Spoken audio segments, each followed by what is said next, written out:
Welcome in. This is your Odds Checker betting preview for this week's Sentry Tournament of Champions. I'm Rick Gehman. That right there, Geoff Fienberg. And Geoff, here it is, brother. New year, right back at it with some golf and a pretty decent field to kick us off here. Fantastic field, one of the best we've ever seen for this event, Rick. And nothing makes your life feel more inferior than watching these guys play golf in Hawaii at nighttime while you're stuck inside in the Northeast in at least where I am, like we're bottoming out temperature wise. So the golf in Hawaii, even those shots headed in and out of commercial break of like the panoramic ocean views, they just warm the soul. So I'm fired up for it. And primetime golf, you mentioned it there. I kind of forgot about that. That's fun. You get a little primetime action. You can be in your cozy socks watching them play in one of the most beautiful places on earth. I love it. Yeah, and I don't like drain my cell phone battery all day looking for score updates. It's just on at night and I'm home. So excited for it. And as you mentioned, I mean, what a power field in a year that all of us like golf junkies are, you know, just sort of expecting even more from the sport from. So let's give her. Let's do it. We are getting rewarded here. 40 golfers qualified for this event. The only one not making the trip is Rory McIlroy. Every single other champion from last season is in the field, and there are two co-favorites if you go by their longest available numbers, both at Caesars Sportsbook. John Rahm and Justin Thomas are 8.5 to 1 before you get to double digits with Colin Morikawa at 10 to 1 across the board. Bryson DeChambeau at 12 to 1. I'll stop there, Geoff. That is basically the top tier. Probably no surprise to see Rahm and JT at the top. I think that is well deserved. But is there a bet to be made in a 39-person field here at the top? Okay, I have not made a bet on any of these guys.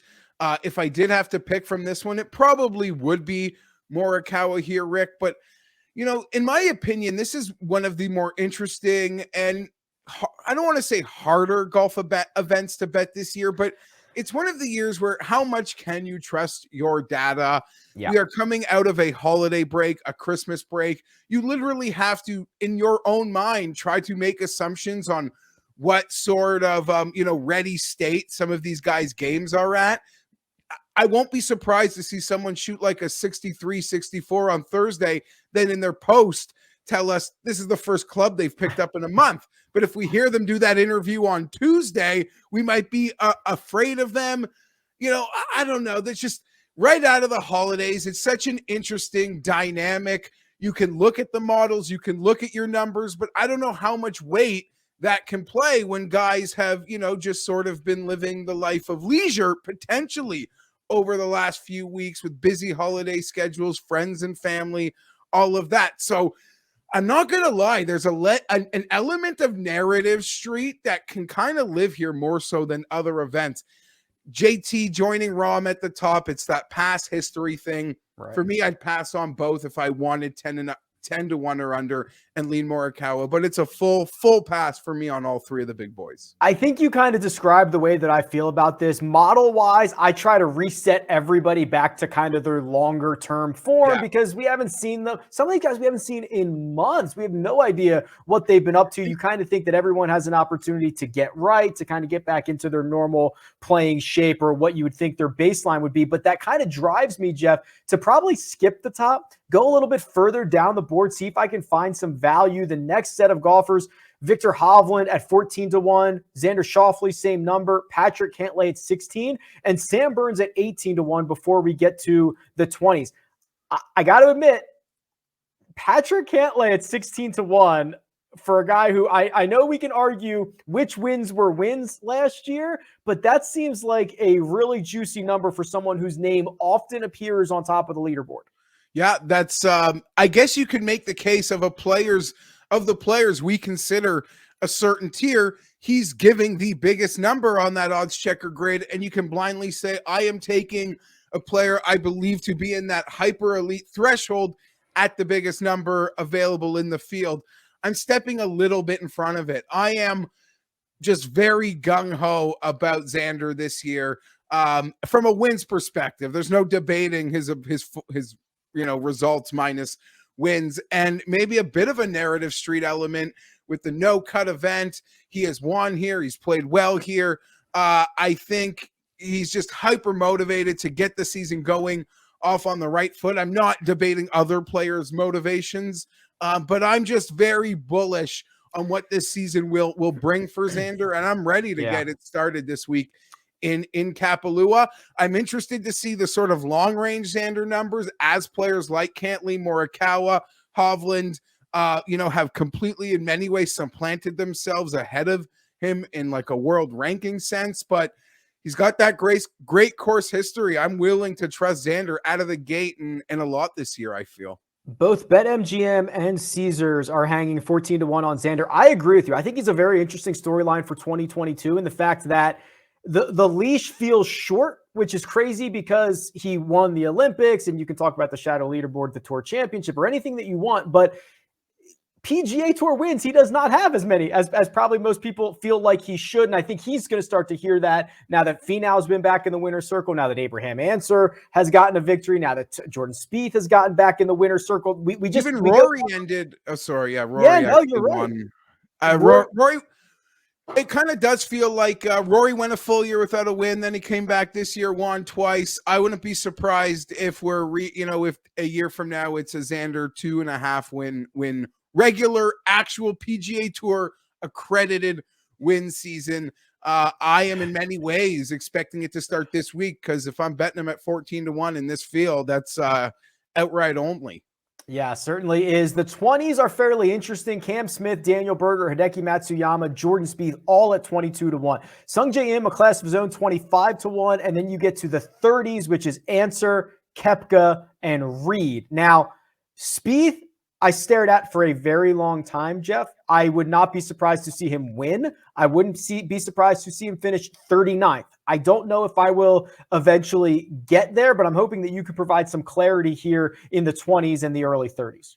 Yeah, so this is, originally where I thought I could be just skipping the top of the board entirely, really sort of attracted to some of these names, 20 to 35. You can make a lot of cases, but for me, I'm stepping just behind the 20s at 22-1 for Daniel Berger. He started his last season with the first round lead here. He was just a couple off going into the final round where he shot a 71. You put up a 71 on a Sunday at this place, you're going to get lapped, multiple times over. That was the case. But for me, I'm willing to trust Berger 22-1. And I can tell you, chatting with Mayo earlier, I don't know if he's actually betting him, but he gave me a hard sell on Sungjae Im. And just looking at how fantastic he played here last year, despite bottoming out in a couple metrics, still sort of lingering the entire time. So he's a guy that is tempted to bet, but for me, it is Berger, and I am capping it off there with at the 30 with Patrick Reed. I can't resist Patrick Reed here. He has a long history at this event that includes a win, that includes a playoff loss to Justin Thomas, and I believe other second place finishes. I'm still gung-ho on his desire to crash the points list for the President's Cup. And there's no hit and giggles ever for Patrick Reed. Like a small amount of this field, even the really good players, it's like a 95-day tune-up begins here for they want their game to peak when it's going to matter most at the big leagues. But for Patrick Reed, that never exists. So I'm confident betting him. And I'll admit that was actually the first bet I made this morning was on Patrick. Yeah, I've got a couple of bullets saved here. I haven't done much yet, and I'm circling the wagons on this pricing range. Spieth, TBD. Berger's interesting. Love the way that he plays. He's literally going to be the favorite by the time we get to Pebble Beach, because he's going to be the only guy playing that event, as most of the guys are going over to the Middle East. But the Sungjae stuff is interesting. I think I did too much research, Geoff, and I was like, oh, his Bermuda numbers are great. He's been the ball striking. He won at Summerlin at 25-1. And then I kept clicking, and I was like, well, he's lost strokes putting in like 7 straight Bermuda tournaments. And a lot of that stuff comes from like previous game. I've scared myself. I'm going to try to see if I can unspook myself and get on Sungjae in the next couple of days before this thing starts. Yeah, there's a lot to like there. He's kind of like the silent assassin of the group. And honestly, even like Hideki just lurking there so quietly at 22-1 in some respects feels like he might be the forgotten entity, because I myself and many others I feel are excited about Berger, although, just full disclosure, we don't know if he has his clubs according, that's to right. media. So that's a caveat that I guess is in play at the moment. But Berger strikes me as just like a grip it, rip it, like sort of, well, watch this sort of guy here. And yeah, even Cam Smith garnering a ton of attention in that lower range here. But for me, it is Berger. That's the one I have sold myself on, despite the scare of the clubs not making it yet. Yeah, that's right. As of Monday morning in Maui, without his luggage, so we'll see as the week. You could probably shoot 4 rounds, under par with the rentals they have in the clubhouse. I think he'll do just fine. The longer odds here. Something interesting is happening with Jason Kokrak, who not only won his last official start, but he also won the QBE shootout with Kevin Na, if you want to include that too. But he is 45-1 at FanDuel, and he's down to 22-1 at BetMGM. Geoff, when you see a discrepancy that large, does it say anything to you? I mean, it does sort of seem like the books, it's happening with a few of the guys beyond the top, that there is sort of an inconsistency in what the numbers are.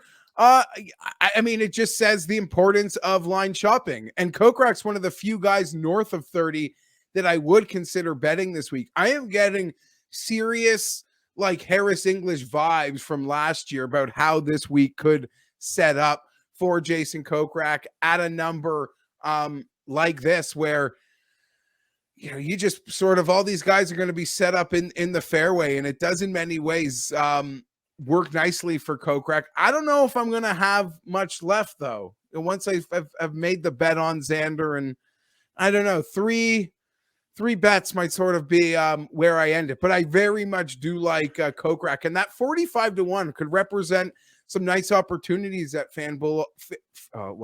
FanDuel on their like T5s or T10s. So that's something that's interesting.